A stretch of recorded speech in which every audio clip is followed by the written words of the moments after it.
ನಮಸ್ಕಾರ ಬೈಕ್ ಮಾಲೀಕರೇ, ನಾನು ನಿಮ್ಮ ಜೊತೆ ಮಾತಾಡ್ತಿದ್ದೀನಿ. ನಾನು ಡಸ್ಟ್ ಡೀಮನ್, ಧೂಳಿನ ರಾಜ, ಕೊಳಕಿನ ಚಕ್ರವರ್ತಿ ಮತ್ತು ನೀವು ನನ್ನ ನೆಚ್ಚಿನ ಮನುಷ್ಯ. ಯಾಕೆ ಗೊತ್ತಾ? ನೀವು ನನ್ನನ್ನು ನಿರ್ಲಕ್ಷಿಸುತ್ತೀರಿ, ನೀವು ನನ್ನನ್ನು ಮರೆತು ಬಿಡುತ್ತೀರಿ, ನೀವು ನನ್ನನ್ನು ಬೆಳೆಯಲು ಬಿಡುತ್ತೀರಿ. ನಾನು ಹೇಗೆ ಹುಟ್ಟುತ್ತೇನೆ ಅಂತ ಹೇಳ್ತೀನಿ. ಇದು ಒಂದು ಸುಂದರ ಕಥೆ. ನೀವು ಬೈಕ್ ಓಡಿಸಿದಾಗಲೆಲ್ಲ ಧೂಳಿನೂಡು ಪ್ರಯತ್ನಿಸುತ್ತದೆ. ಆ ಏರ್ ಫಿಲ್ಟರ್ ನನ್ನನ್ನು ಹಿಡಿದುಕೊಳ್ಳುತ್ತದೆ. ನೀವು ಫಿಲ್ಟರ್ ಅನ್ನು ಸ್ವಚ್ಛ ಮಾಡದಿದ್ದರೆ ಅಥವಾ ಬದಲಾಯಿಸದಿದ್ದರೆ ಧೂಳು ಸಂಗ್ರಹವಾಗುತ್ತದೆ. ಧೂಳು ಸಂಗ್ರಹವಾದಾಗ ಪೂಫ್, ನಾನು ಹುಟ್ಟುತ್ತೇನೆ.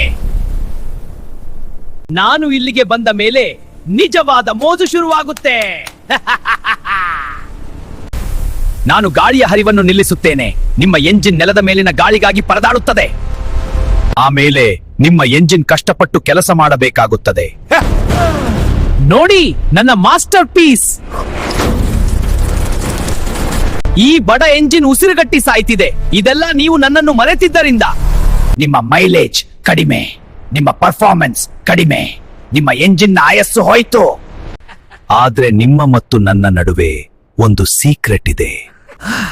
ಪ್ರತಿ 5,000 ಕಿಲೋಮೀಟರ್ಗೆ ನಿಮ್ಮ ಏರ್ ಫಿಲ್ಟರ್ ಚೆಕ್ ಮಾಡಿ. ಅದು ಕೊಳಕಾಗಿದ್ರೆ ಸ್ವಚ್ಛ ಮಾಡಿ, ಅಥವಾ ಇನ್ನೂ ಕೆಟ್ಟದಾಗಿದ್ರೆ ಬದಲಾಯಿಸಿ. ಛೇ, ನಾನು ನಿಮಗೆ ಸಹಾಯ ಮಾಡ್ತಿದ್ದೀನಿ ಅಂತ ನಂಬಲಾಗ್ತಿಲ್ಲ. ಇದು ನನ್ನ ಸ್ವಭಾವಕ್ಕೆ ವಿರುದ್ಧ. ದಯವಿಟ್ಟು ನಿಮ್ಮ ಏರ್ ಫಿಲ್ಟರ್ ಬದಲಾಯಿಸದಿ. ನನಗೆ ಕುಟುಂಬ ಇದೆ, ಅವರು ಮನೆ ಇಲ್ಲದೆ ಆಗುತ್ತಾರೆ. ಹಾಗಾದ್ರೆ ಬೈಕ್ ಮಾಲೀಕರೇ, ನೀವು ಕೊನೆಯಾಗಿ ಏರ್ ಫಿಲ್ಟರ್ ಯಾವಾಗ ಬದಲಾಯಿಸಿದ್ರಿ? ಕಮೆಂಟ್ ಮಾಡಿ ಕೆಳಗೆ.